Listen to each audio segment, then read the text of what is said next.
آپ بتائیں کہ دنیا میں کوئی اور ایسی جماعت ہے جو عالمی ہو؟ یہ تو ہمارے ناظرین بتائیں جو سن رہے ہیں، جو عالمی ہو. بالکل دیکھیں نا، ملکوں میں تو بیٹھے ہوئے ہیں، ایک نے یہاں چینل کھولا، ایک نے وہاں کھولا، ایک نے اس ملک میں، ایک اس ملک میں. عالمی کوئی مذہب. جو ابھی ہم اگر بات کریں، کل حضرت خلیفۃ المسیح الخامس سید اللہ تعالی امام جماعت احمدیہ عالمگیر کا جو خطبہ تھا، آپ یہ دیکھیں نا کہ اس کا اثر، مطلب ایک تو آپ یہ دیکھیں، مجھے یاد ہے کہ یہاں پہ ایک نجی چینل شروع ہوا کچھ عرصہ پہلے، آج 4-5 سال پہلے کی بات ہے، مسلم اسلامک چینل، یہ نام نہیں ہے اس کا، لیکن ان کا دعویٰ تھا کہ وہ ایک اسلامی چینل ہے. تو انہوں نے بڑے فخر سے یہ کہا کہ ہم جو ہے وہ خطبہ جمعہ جو ہے وہ لائیو نشر کیا کریں گے. پہلا خطبہ جمعہ انہوں نے جو اس کے بعد، کیونکہ مجھے اس میں بڑا اشتیاق تھا کہ کس کا کریں گے، یہ تو آپس میں جو ہے وہ ایک بات پہ ان کا اتفاق ہوتا نہیں ہے، تو کس کا ہوگا. خیر وہ ایک انہوں نے کسی مانچسٹر کی کسی مسجد کا جو ہے وہ امام صاحب کا، کسی کوئی وہاں پہ تھے مسجد کا، ان کا کیا. اگلے پہ جو ہے وہ کہیں رودرم کی کسی مسجد کا کیا.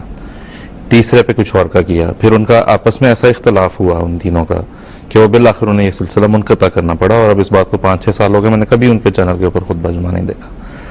تو اس چینل کے ذریعے سے خلیفۃ المسیح کی آواز دنیا تک پہنچ رہی ہے. حضرت اقدس مسیح علیہ الصلوۃ والسلام کا جو خوبصورت علم الکلام ہے، اور اس کے ذریعے سے اسلام کی جو خوبصورت تشریح ہے وہ دنیا تک پہنچتی ہے. تو لوگ اس بات کو تسلیم کیے بغیر نہیں رہ سکتے کہ اگر اس وقت اسلام کی کوئی قابل عمل صورت، اسلام کی کوئی قابل قبول صورت ہے، کوئی قابل قبول تشریح اور تفہیم ہے، تو وہ وہی ہے جو حضرت مرزا غلام احمد صاحب قادیانی علیہ السلام نے پیش فرمائی، اور جسے ان کے خلفاء جو ہے وہ دنیا تک پہنچاتے ہیں. بات ہو رہی تھی ایک تو یہ کہ عالمی، جی ہاں، عالمی کوئی نہیں ہے. بالکل. کوئی ایک ایسی جماعت بتائیں جو یہ کہتی ہو کہ وہ خدا کی طرف سے ہے، بالکل، یعنی اس کی ایک ایسی قیادت ہو جو یہ کہے کہ ہمیں خدا نے کھڑا کیا ہے اس کام کے لیے. کوئی نہیں ہے، کیونکہ کہنے کو تو کوئی کہہ دے گا، لیکن اس کو اپنا ثبوت بھی دینا پڑے گا کہ خدا تعالیٰ کی تائید اور نصرت بھی اس کے ساتھ ہے. اب یہ حضرت مسیح موعود علیہ السلام نے فرمایا کہ اب نئی زمین نیا آسمان ہوگا، اور وہ حقیقی اسلام کی حقیقی تعلیمات پر مبنی ہوگا.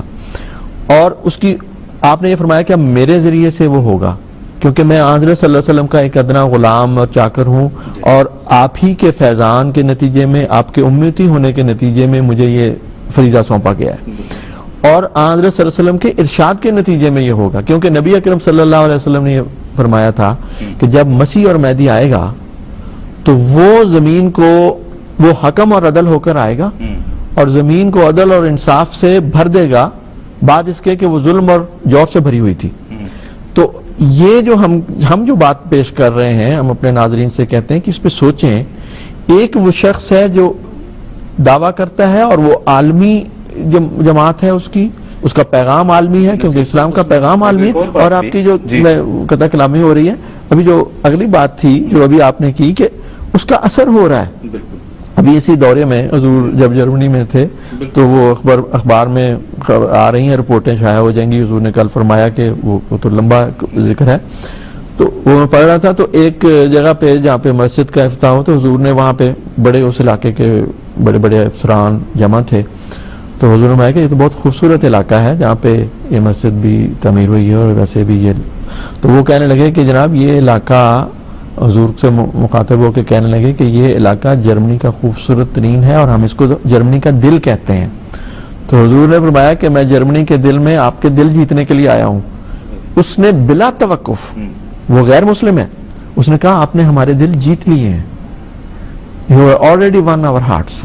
اب یہ جو بات ہے کہ غیر بھی اب اس کو محسوس کرتا ہے، لیکن یعنی اسلام کا وہ پیغام جب خلافت احمدیہ پیش کرتی ہے، یہ نظام نو کہ یہ ہے نظام جس کے نتیجے میں تمہارے دکھ دور ہو سکتے ہیں، جس کے نتیجے میں تم ہر قسم کی نفرتوں سے نجات پا سکتے ہو، جس کے نتیجے میں تمہاری اقتصادیات سنور سکتی ہے، تمہارے معاشرتی مسائل حل ہو سکتے ہیں. تو وہ لوگ بلا استثناء ہمیشہ کہتے ہیں کہ ہاں اگر یہ بات ہے، یہ نظام ہے، تو یہ تو واقعتاً ایسا ہے کہ یہ ہمارے دلوں کو جتنے والا. یہ کوئی نیا نظام نہیں ہے. آپ یہ دیکھیں کہ جو جتنے نظام حضور رضی اللہ تعالیٰ عنہ نے بیان فرمائے ہیں، اس کے مقابلے پہ اسلام کا نظام پیش فرما رہے ہیں حضور. کوئی نیا نظام نہیں، کوئی ڈیوائس کیا ہے اصل میں. بالکل. اور اس خوبصورت طریقے سے کون ہے جس نے اسلام کا نظام متعارف کرایا ہو؟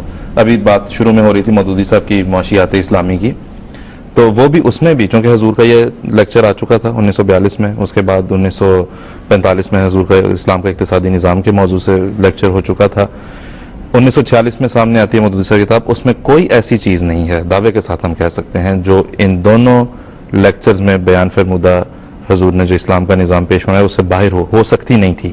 یہ اتنا ایگزاسٹو بیان ہے، اتنا مفصل بیان ہے کہ اس سے باہر کچھ ہو نہیں نہ سکتا تھا نہ ہو سکتا ہے.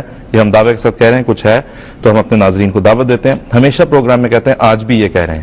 ابھی جس طرح نصیر قمر صاحب نے بھی گفتگو کے دوران کہا ہے کہ کوئی ہے ایسا نظام تو لا کے دکھائیں، تو جناب لا کے دکھائیں، بڑا آسان ہے.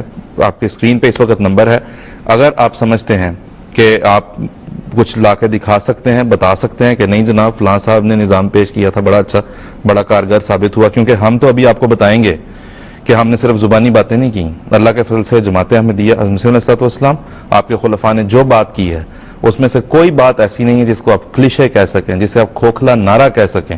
ہم نے تو جو کہا ہے ہمارے حضرت مسیح علیہ السلام نے یا آپ کے خلفاء نے، وہ ہوا ہے، ہم نے کر کے دکھایا، عملاً کر کے دکھایا ہے. ابھی بات ہوگی تحریک جدید کی تو ہم آپ کو بتائیں گے کہ کس طرح حضرت مسلم موعود رضی اللہ تعالیٰ عنہ نے بڑی انکساری مگر بڑے فخر کے ساتھ پیش فرمایا ہے کہ یہ ہے ہمارا عملی ثبوت اس بات کا کہ یہ نظام نافذ ہو سکتا ہے. اور کیسے ہوگا وہ پھر آہستہ ظاہر حضور نے جس طرح سے ابھی فرمایا ہے اس کی تفصیل میں ہم جائیں گے. ابھی ہم بشر اعصر سے بات کریں گے. بشر اعصر سے بات کرنے سے پہلے طارق محمود صاحب پاکستان سے